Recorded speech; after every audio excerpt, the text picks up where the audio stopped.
Assalamualaikum warahmatullahi wabarakatuh. Halo semuanya, kami dari kelompok 1 Gizi Matra 2017C akan menjelaskan mengenai tata laksana Gizi Matra pada saat keadaan bencana gempa bumi, khususnya untuk korban bencana atau pengungsi dalam keadaan sehat. Tapi sebelum kita bahas tentang tata laksana gizinya, kita tonton dulu yuk video yang satu ini. Gempa bumi merupakan suatu peristiwa alam di mana terjadi tumbukan antar lempeng bumi yang menyebabkan adanya pelepasan gelombang getaran yang sampai ke permukaan bumi. Indonesia merupakan salah satu negara yang sangat rentan terhadap bencana ini. Hal tersebut disebabkan karena Indonesia berada pada pertemuan 3 lempeng tektonik utama dunia, yaitu lempeng Australia, Eurasia, dan juga Pasifik. Bulan September tahun 2009, terjadi gempa berkekuatan 7 skala Richter yang mengguncang wilayah Jawa Barat. Gempa ini terjadi pukul 14.55 waktu Indonesia Barat, berpusat di laut sekitar 142 km barat daya Tasikmalaya. Gempa bumi ini dirasakan di seluruh Pulau Jawa, bahkan hingga ke Pulau Bali. Terjadinya gempa tersebut menyebabkan 50 orang meninggal, 1.019 orang luka-luka, 2.245 rumah rusak ringan, dan 457 rumah rusak berat. Terdapat 4 tenda darurat yang mampu menampung 100 orang pada masing-masing tenda dan terletak di atas perbukitan.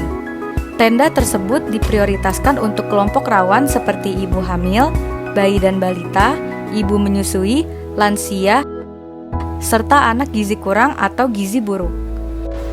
Nah, setelah menonton video yang tadi, sekarang kita panggil Panji aja yuk untuk menjelaskan tentang tata laksana Gizi Matranya.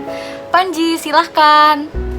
Baik, terima kasih Nurlita. Selanjutnya saya akan menjelaskan surveillance pada bencana kali ini.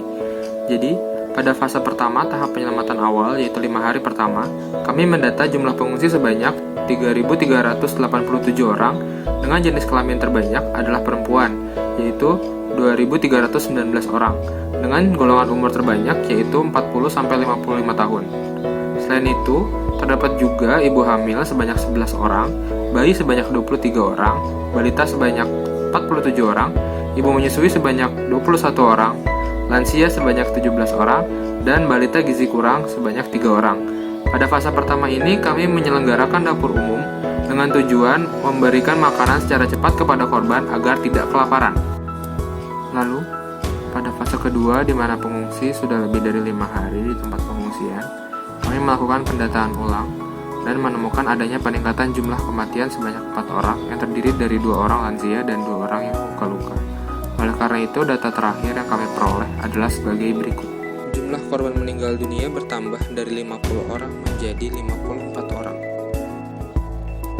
Jumlah korban luka-luka berkurang dari sebelumnya 1.019 orang menjadi 1.016 orang. Jumlah pengungsi berkurang yang semula 3.387 orang menjadi 3.383 orang.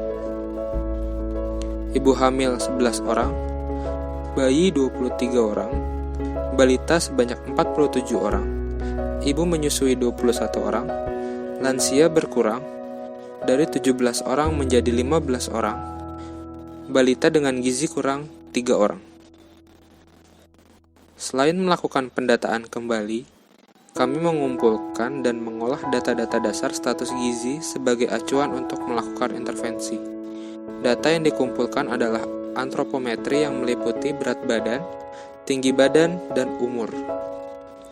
Di samping data itu, kami juga mengumpulkan data-data penunjang lainnya seperti penyakit diare, ispa atau pneumonia, campak, dan malaria untuk memantau jumlah kematian bayi dan balita. Setelah mendapatkan data dasar status gizi, kami merencanakan kebutuhan pangan untuk suplementasi gizi dengan menyediakan paket bantuan pangan atau ransom yang cukup dan mudah dikonsumsi oleh semua golongan umur. Setiap orang diperhitungkan menerima ransom senilai 2.100 kilokalori dengan 40 gram lemak dan 50 gram protein per hari. Untuk bayi dan balita tetap mengonsumsi ASI dan MPASI. Selanjutnya, untuk pengolahan menu, saya serahkan kepada Anissa Tantriana. Silahkan Anissa. Baik, terima kasih Pak Anji. Nah, tadi kita udah jelasin nih mengenai rapid assessment dan surveillance-nya. Sekarang kita mau memberitahu nih ke kalian bagaimana pengolahan makanan untuk para pengungsi bencana gempa bumi. Sebelumnya, pada fase pertama terjadinya bencana diperlukan adanya PMT darurat dengan pemberian makanan jadi dalam waktu sesingkat mungkin yang bertujuan untuk mencegah memburuknya keadaan gizi para pengungsinya. PMT yang kami pilih untuk fase ini yaitu PMT tipe keempat, dan berikut ini untuk menu satu harinya. Menu satu hari ini memiliki total energi sebanyak 2059 kilokalori. Menu ini diperuntukkan untuk seluruh pengungsi bencana gempa bumi. Berikut ini ada proses pemasakan dari beberapa menu satu hari kami, yaitu makan siang dan selingannya. Menu makan siang kami ini terdiri dari nasi, ayam goreng, tempe goreng, sayur sup, dan juga dilengkapi dengan buah pisang. Lalu untuk selingannya ada makaroni skutel. Yuk kita lihat proses pengolahannya. Untuk menu makan siangnya, pertama kita siapkan bahan untuk membuat sayur sop, ayam goreng, tempe goreng, dan juga ada minyak, garam, dan kaldu bubuk. Pertama kita buat sayur sop. Kita panaskan terlebih dahulu minyak dengan api kecil untuk menumis bumbu halusnya, lalu kita tumis bumbu halusnya hingga harum.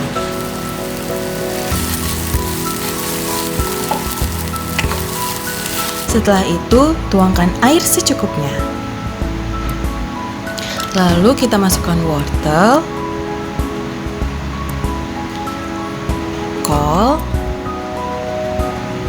lalu kita tambahkan garam dan kaldu bubuk secukupnya.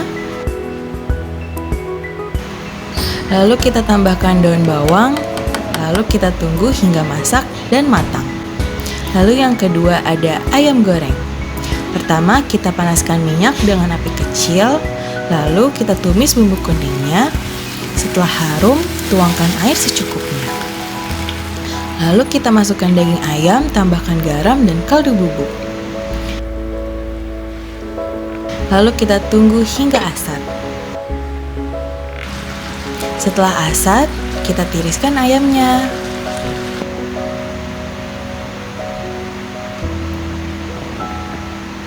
Lalu kita siapkan minyak untuk menggoreng ayamnya. Setelah panas, kita goreng ayamnya hingga matang. Setelah matang, boleh kita tiriskan. Yang ketiga, ada proses memasak tempe goreng. Pertama, kita campurkan bumbu di air matang. Lalu kita tambahkan bumbu keringnya. Lalu masukkan tempenya. Dan kita tunggu sebentar hingga bumbu terserap.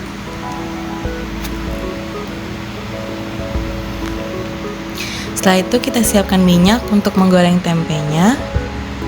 Ketika sudah panas, goreng tempe hingga matang.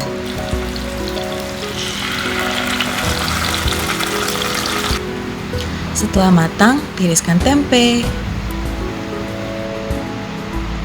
Nah, ini dia sajian untuk menu makan siangnya yang terdiri dari ayam goreng, tempe goreng, nasi, sayur sup, dan buah pisang. Nah, tadi adalah proses pengolahan untuk menu makan siangnya. Sekarang ada proses masak menu selingannya oleh Diajeng. Silahkan Diajeng.